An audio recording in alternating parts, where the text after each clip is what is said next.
देखो मैं आपको पोलर फॉर्म समझा देता हूँ।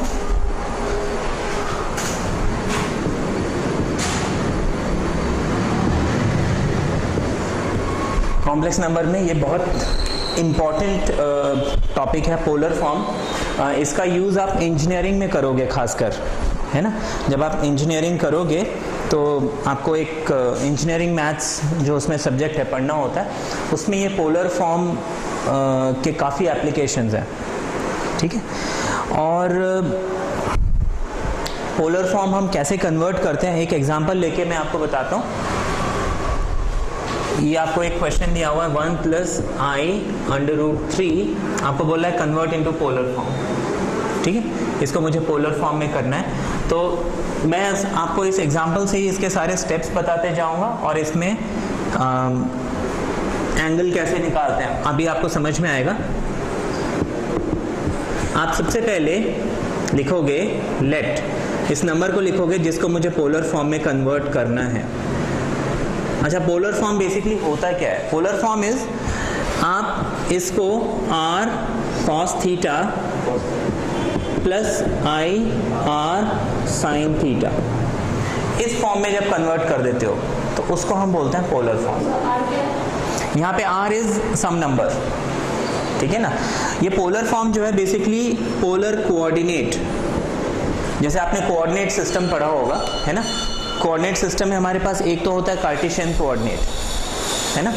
कार्टेशियन कोऑर्डिनेट आपने जैसे पढ़ा है, इसको अभी थोड़ी देर में हम करते हैं। मैं आपको थोड़ा सा कॉन्सेप्ट इसमें बता दूं।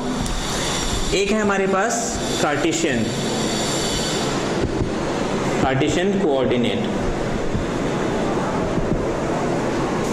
इस कार्टेशियन कोऑर्डिनेट में करते क्या है कि आपने एक प्लेन को दो लाइन से डिवाइड कर दिया, दो म्यूचुअली परपेंडिकुलर लाइन से, जिनको हम बोलते हैं एक्सिस। ये आपका एक्स एक्सिस और वाई एक्सिस हो गया। अब इसमें मुझे कोई भी पॉइंट को अगर रिप्रेजेंट करना है तो distance on X and distance on Y ऐसे हम रिप्रेजेंट करते हैं। जैसे अगर मान लीजिए ये डिस्टेंस एक्स है, ये डिस्टेंस वाई है, तो इस पॉइंट की पोजीशन हो जाएगी एक्स कॉमा वाई, है ना। ऐसे लिखते हैं। तो ये x, y मुझे क्या बता रहा है? इस पॉइंट की लोकेशन, इस प्लेन में इस पॉइंट की लोकेशन क्या है वो बता रहा है ना। तो मुझे इससे कार्टेशियन कोऑर्डिनेट से हुआ क्या कि आप कोई भी पॉइंट आप बता सकते हो, भाई ये चीज यहाँ पे है, आपने बोला एक पॉइंट है वो 5,3 पे है, तो आप इजीली बता सकते हो ग्राफ में 5,3 कहाँ है। तो ये कोऑर्डिनेट सिस्टम हमें बेसिकली बता क्या रहा है? किसी भी पॉइंट का एड्रेस, जैसे हमारे सबके घर के अपने अपने अलग अलग एड्रेस होते हैं ना। अब ये तो कार्टेशियन कोऑर्डिनेट हो गया। इसके अलावा और भी कोऑर्डिनेट सिस्टम होते हैं बहुत सारे, जिसमें से एक सिस्टम होता है जिसको हम बोलते हैं पोलर कोऑर्डिनेट।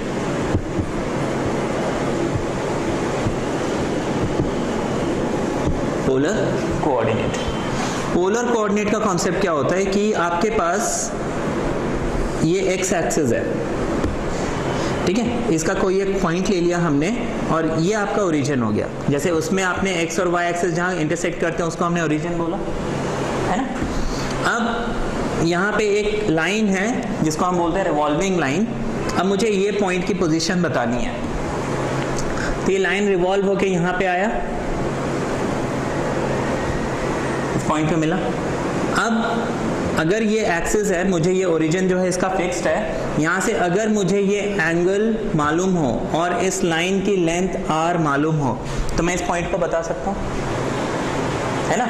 अगर मुझे बोल दिया जाए कि ये एक पॉइंट है और ये एक लाइन है, यहाँ से आप 30 डिग्री का एंगल बनाओ और 5 सेंटीमीटर लेंथ का, तो आप 5 सेंटीमीटर एक लाइन खींचोगे, उसको 30 डिग्री पे कर दोगे, वो जहाँ पे भी रुकेगा वो आपका पोजीशन होगा, है ना। तो एक इस तरीके से भी हम बता सकते हैं एंगल और ये रेडियस बता के।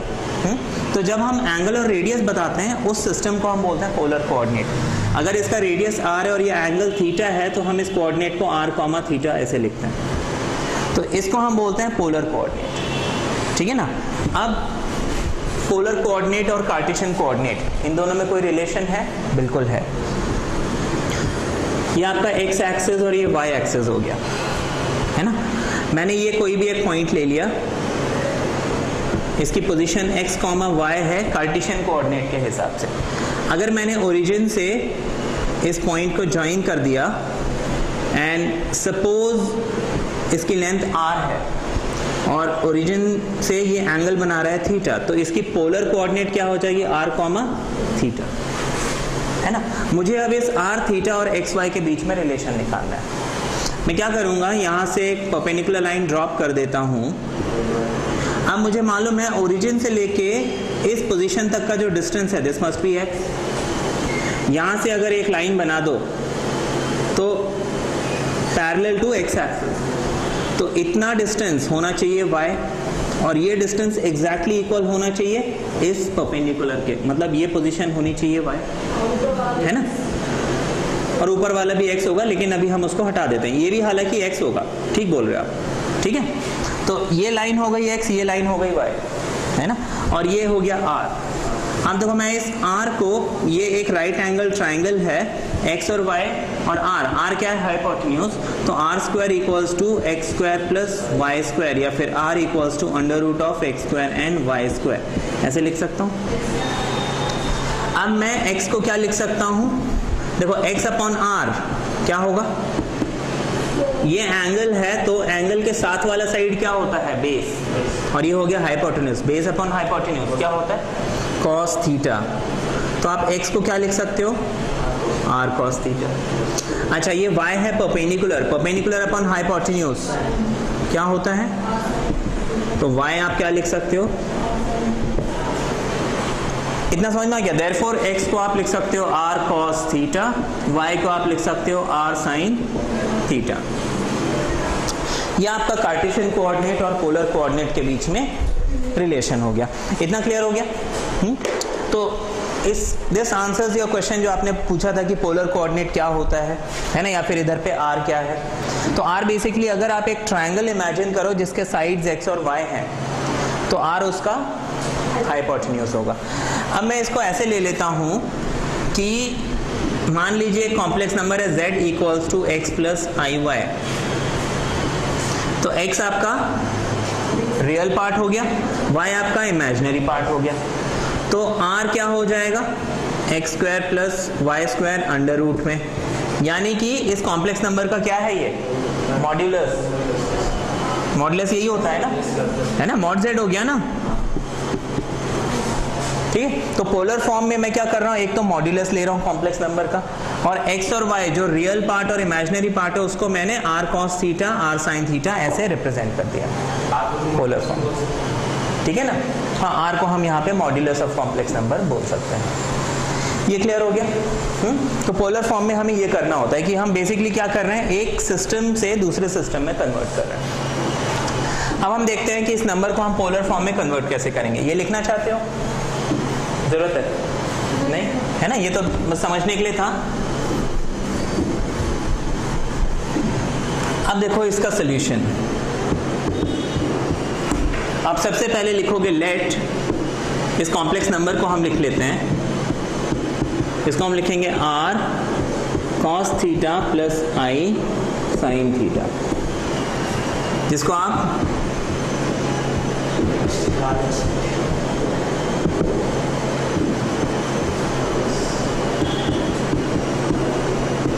ये लिख लिया। अब हम equating real and imaginary part,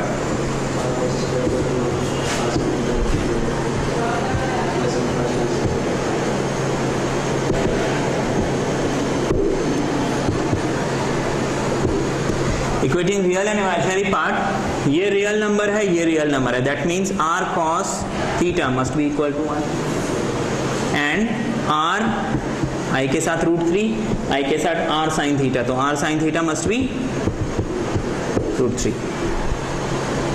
होना चाहिए। हम इसको इक्वेशन 1 डाल देते हैं, इसको इक्वेशन 2 डाल देते हैं। अब हम लिखेंगे स्क्वायरिंग एंड एडिंग 1 एंड 2। मैंने क्या करना है, इन दोनों इक्वेशंस को स्क्वायर करना है, फिर ऐड करना है। अब देखो इसमें क्या मिलेगा, मैंने इसको स्क्वायर किया तो ये आपको मिल जाएगा r square cos square theta, और इज इक्वल टू क्या मिला, 1 का स्क्वायर, है ना, ये मिल रहा है। अच्छा, इसको मैंने स्क्वायर किया, ये हो जाएगा r square sin square theta, और इज इक्वल टू क्या मिल रहा है, √3 का स्क्वायर मिल रहा है। हमने यहाँ पे आर स्क्वायर कॉमन ले लिया तो मेरे पास cos square theta plus sine square theta बचेगा। कितना मिलना चाहिए? 1 का स्क्वायर यानी कि 1 और √3 का स्क्वायर यानी कि 3 जो कि हो गया 4। अब cos square theta sine square theta 1 होता है ना 10th क्लास ट्रिग्नोमेट्री। तो ये आर स्क्वायर इंटू 1 लिखने की जरूरत नहीं है, तो आपको बेसिकली आर स्क्वायर कितना मिल गया? 4 मिल गया। That means r must be equal to 2, है ना। इसको आप चाहे तो डायरेक्टली मॉड z निकाल लो, वो भी आपको 2 मिलेगा। आर मिल गया। अब मैं उस आर की वैल्यू यहां पुट कर देता हूं, है ना। पुटिंग इन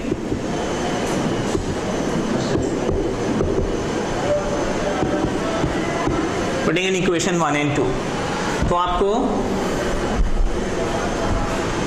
2 cos थीटा 1 मिल गया यानी cos थीटा 1/2। अच्छा 2 sin थीटा √3 मिल रहा है यानी कि sin थीटा √3/2 ये मिल गया। इतना क्लियर है ना। हाँ वैसे भी लिख सकते हो, ऐसे भी कर सकते हो। एंगल निकालने में ना थोड़ी प्रॉब्लम आती है कभी कभी, इसलिए हम ऐसे कर लेते हैं, है ना। या तो फिर आप रूल याद रखो, है ना। तो मैं आपको दोनों तरीके बता दूंगा। अब ये हो गया। अब इसके बाद देखिए, मेरे को इसको पोलर फॉर्म में कन्वर्ट करना था। बेसिकली क्या था, आपको x और y दिया हुआ था। जैसे x आपका 1 था, y आपका √3 था। मान लीजिए ये पॉइंट है 1, √3, है ना, कार्टेशियन सिस्टम के हिसाब से। मुझे इसको पोलर फॉर्म में कन्वर्ट करना। पोलर फॉर्म में कन्वर्ट करना मतलब मुझे एक तो ये रेडियस चाहिए, दूसरा मुझे ये एंगल चाहिए। वो रेडियस तो मुझे मिल गया 2, अब मुझे ये एंगल चाहिए कि एंगल कितना है ना। एंगल के लिए अब मैं क्या करूंगा, देखो cos थीटा 1/2 है और sin थीटा √3/2 है। तो ऐसा कब होता है? What is the minimum angle eight विच, हाँ नहीं, अब now cos theta is this and sin theta is this. इसका ये मतलब है व्हेन ये दोनों कंडीशन कब ट्रू होती हैं? फर्स्ट क्वाड्रेंट में, है ना। फर्स्ट क्वाड्रेंट में कितने एंगल पे? 60 डिग्री पे, है ना। sin 60 होता है √3/2 और cos 60 होता है 1/2। इंप्लाइज थीटा मस्ट बी, है ना, 60 डिग्री को π/3 लिखता है। तो ये आपका एंगल आ गया। तो आप लिखोगे therefore 1 + i√3 is equal to 2 cos π/3 plus i sin π/3। ये हो गया आपका पोलर फॉर्म। ये हमने इसको कन्वर्ट कर दिया पोलर फॉर्म में। अब जब हम कन्वर्ट करते हैं पोलर फॉर्म में, तो हमने ये जो एंगल निकाला है इसको हम एम्पलीट्यूड ऑफ z या फिर आर्ग्यूमेंट ऑफ z बोलते हैं, ठीक है। एम्पलीट्यूड या फिर argument of the complex number, ठीक है। ये तो बहुत बेसिक सा क्वेश्चन था। अभी आपको मैं एक क्वेश्चन और देता हूं। देखो, आपको अब इसमें जो आर्ग्यूमेंट निकालना होता है एम्पलीट्यूड थीटा, इसमें कुछ बातों का ध्यान रखना होता है।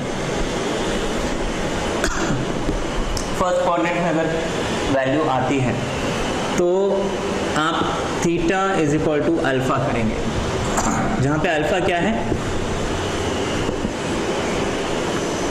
मिनिमम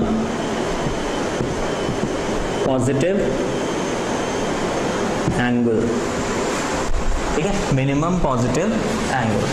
अब अगर थीटा आपका सेकेंड क्वाड्रेंट में पड़ रहा है तो आप theta is equal to pi minus alpha लिखेंगे, ठीक है।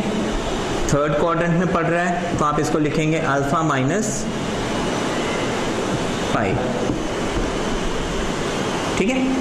फोर्थ क्वाड्रेंट में अगर पड़ रहा है तो आप theta is equal to minus alpha लिखोगे। ये रूल ध्यान रहेगा, ठीक है। अब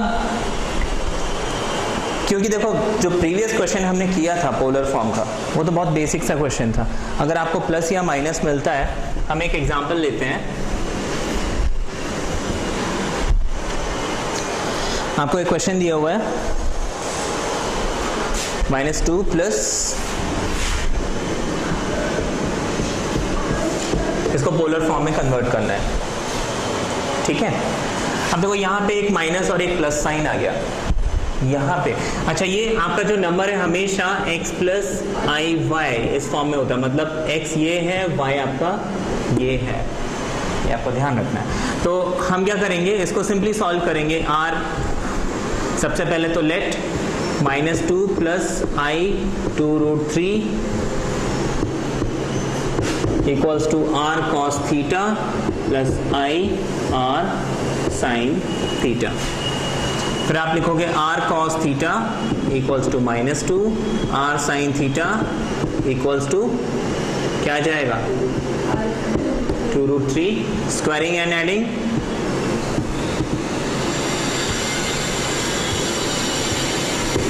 स्क्वायरिंग एंड एडिंग करेंगे, आपको r स्क्वायर मिल जाएगा 2 का स्क्वायर है ना, -2 का स्क्वायर एंड 2√3 का होल स्क्वायर, जो कि हो जाएगा 4 and 4 3s are 12 and that is 16। तो r आपको मिल जाएगा 4। अब इस r की वैल्यू में यहां पे जब पुट करूंगा, जब मैंने इस r की वैल्यू यहां पुट की तो मुझे क्या मिला, मैंने यहाँ पे r की जगह पुट कर दिया 4, यहाँ पे r की जगह पुट कर दिया 4, तो आपको cos थीटा मिल जाएगा -2/4 विच इज -1/2। साइन थीटा आपको मिल जाएगा 2√3/4 यानी कि √3/2। ये मिल गया। अब देखो यहाँ पे माइनस आ गया, यहाँ प्लस आ गया, मेरे को उससे मतलब नहीं है, मैं इस माइनस साइन को इग्नोर करता हूँ, है ना। मैं माइनस साइन को इग्नोर करके यहाँ पे लिखूंगा sine alpha is equal to 1/2, sorry cos alpha and sine alpha is equal to √3/2। ये लिख लिया मैंने, है ना। मैंने उस थीटा को हटा के अल्फा कर लिया। अब मुझे बताना है, माइनस साइन मैंने हटा दिया ऑल टुगेदर, क्योंकि मैंने आपको क्या बताया था, अल्फा क्या है, मिनिमम पॉजिटिव एंगल, तो इसलिए हमने माइनस साइन हटा दिया, है ना। अब माइनस साइन हटाने के बाद आपको मुझे ये बताना है कि cos 1/2 और sin √3/2 कब होता है, कब होता है 45 पे, तो दोनों 1/√2 होता है, करेक्ट। sin 60 एंड cos 60, आपको हमेशा ये दोनों एंगल सेम मिलने चाहिए। That means this alpha is equal to 60 degree, that is π/3। ये मुझे मिल गया, ठीक है ना। अब मुझे पहचानना है ये कौन से क्वाड्रेंट में है, ठीक है। अब मुझे क्वाड्रेंट इसका देखना है। मेरे को ओरिजिनल क्वेश्चन क्या दिया था, -2 + 2√3i, यही दिया था क्वेश्चन। अब ये है आपका x और ये है आपका y। अब यहाँ पे हम एक चीज देखते हैं, the x is negative, y is positive.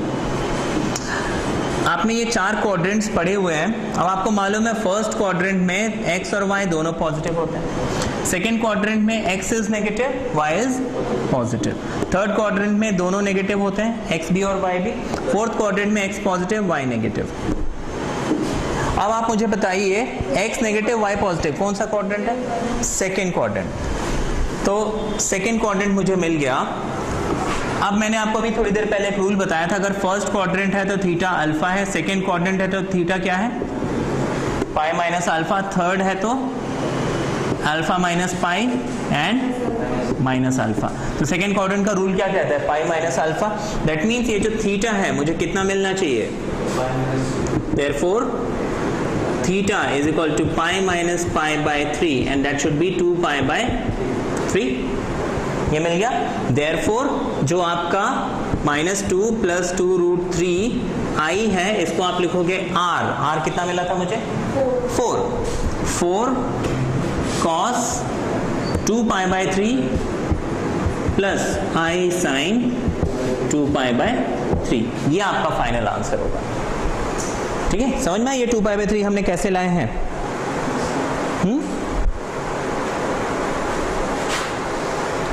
कोई डाउट है इसमें?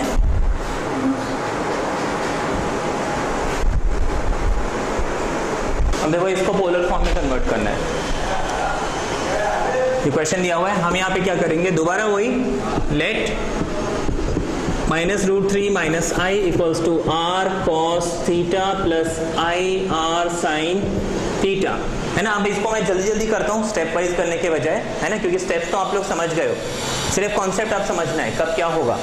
तो हम आर कॉस थीटा को लिखेंगे minus root 3, r sine theta को लिखेंगे -1। यहाँ पे ध्यान रखना, आई को आई से कंपेयर करेंगे, कई बार गलतियां होती हैं। R sine theta is equal to कुछ लोग माइनस आई लिख देते हैं, कुछ लोग आई लिख देते हैं, ये गलती ना हो।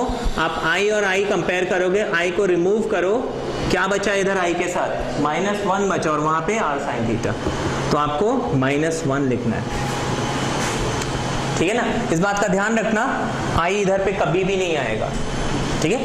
अच्छा, अब हम क्या करेंगे, स्क्वायरिंग एंड एडिंग। तो आर स्क्वायर आपको मिल जाएगा 3 + 1, डायरेक्टली करूं चलेगा। अब रूट 3 का स्क्वायर हो गया 3, 1 का स्क्वायर 1, माइनस का स्क्वायर जो है प्लस होता है, तो आपको ये मिल गया 4, यानी आर आपको मिल जाएगा 2।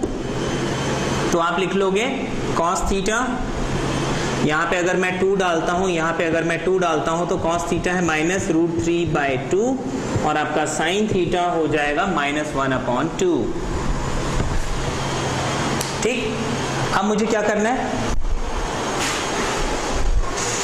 ये थीटा फाइंड आउट करना है। थीटा फाइंड आउट करने के लिए सबसे पहले मुझे अल्फा निकालना पड़ेगा, मिनिमम एंगल यहाँ पे कितना है। आप लिखोगे cos alpha is equal to √3/2 sine alpha is equal to 1/2। कई बार बुक्स में क्या करते हैं, इसको डिवाइड करके tan अल्फा लिख लेते हैं, है ना। tan अल्फा यहाँ पे कितना मिल गया, 1/√3। फिर tan के बेसिस पे हम एंगल निकालते हैं, वो भी कर सकते हो। तो tan की वैल्यू 1/√3, मिनिमम एंगल क्या होता है, tan अल्फा 1/√3 कब होता है, 30 डिग्री, है ना। 30 डिग्री मतलब π/6, है ना, ये तो मालूम है। तो फिर अल्फा तो हमने निकाल लिया, अब मुझे निकालना है थीटा, है ना। थीटा क्या होता है आपका, आर्ग्यूमेंट या एम्पलीट्यूड। ये अल्फा तो हम जस्ट मिनिमम एंगल देख रहे हैं, ठीक है। अब मुझे क्या करना है, ये आपको ग्राफ बनाने की जरूरत नहीं होती है, ये जस्ट अभी स्टार्टिंग में अपनी समझने के लिए, अपने क्वेश्चन सॉल्व करने के लिए। फर्स्ट क्वाड्रेंट में थीटा है अल्फा, सेकेंड क्वाड्रेंट में थीटा है pi minus alpha, third quadrant में थीटा है माइनस अल्फा माइनस पाई, और यहाँ पे है theta is equal to minus alpha. First quadrant में होता है प्लस एंड प्लस, इसमें होता है minus and plus, minus and minus, इसमें प्लस एंड माइनस। अब मुझे देखना है ये कौन से क्वाड्रेंट में आपकी वैल्यू है। हमें साइन थीटा क्या मिला था, नेगेटिव, है ना। पीछे देखो, साइन थीटा -1/2 था और कॉस थीटा -√3/2, मतलब दोनों x और y दोनों के दोनों नेगेटिव, है ना। थर्ड क्वाड्रेंट, तो थीटा कितना मिलना चाहिए, अल्फा माइनस पाई। देयरफॉर आप लिखोगे theta is equal to π/6 minus pi, जो कि हो जाएगा -5π/6। ये समझ में आ गया। अच्छा, इसके बाद मुझे क्या करना है, देयरफॉर मेरा ओरिजिनल क्वेश्चन क्या था, -1 माइनस -√3 माइनस आई, यही था ना क्वेश्चन। इज इक्वल टू आप लिखोगे r, जो कि मुझे कितना मिला 2 ब्रैकेट में cos -5π/6 प्लस i sin -5π/6, इसको आप लिख लोगे 2। अब आपको मालूम है cos माइनस थीटा क्या होता है और साइन माइनस थीटा क्या होता है, माइनस साइन थीटा। तो इस cos का माइनस साइन हट जाएगा, क्योंकि cos थीटा ही रहेगा, और इसको आप लिख लोगे -i sin 5π/6। ये आपका आंसर है, ठीक है। ये समझ में आया। एक और क्वेश्चन आप देख लीजिए, फोर्थ क्वाड्रेंट।